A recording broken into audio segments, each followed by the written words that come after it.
దగ్గరలో ఉన్న ఒక వెంచర్ 8 ఎకరాల్లో ఇది తిరుపతి బైపాస్ రోడ్ కూడా చేస్తున్నారు. ఎక్స్టెన్షన్ కూడా వదిలిపెట్టేశారు. 8 ఎకరాల్లో దాదాపు 200 గజాల నుంచి 600 గజాల మధ్య ప్లాట్లు ఉన్నాయి. మరి ముఖ్యంగా చెప్తున్నా, ఈ ప్లాట్లు అన్నీ కమర్షియలే. ఏది అన్నీ కమర్షియల్గా వాడుకోవచ్చు. చాలా రీజనబుల్ రేటు. ఈ సాధ్యమైనంత తొందరపడి కొనుక్కోవడం ఇంకా బెటరు. 1, 2, 3, 4 వెడల్పు ఎక్కువ ఉంటుంది, లోతు తక్కువ ఉంటుంది.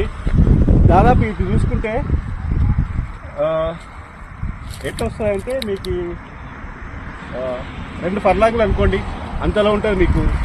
కమర్షియల్, ప్రతి ఒక్క ప్లాట్ కమర్షియలే. త్వరపడినది, రీజనబుల్ రేటు. దీని ఎదురుగా ఒక వెంచర్ ఉంది, అది చాలా కాస్ట్ ఉంది. దీని పక్కకి చాలా రీజనబుల్ ఉంది. 30 ఫీట్ రోడ్డు అన్ని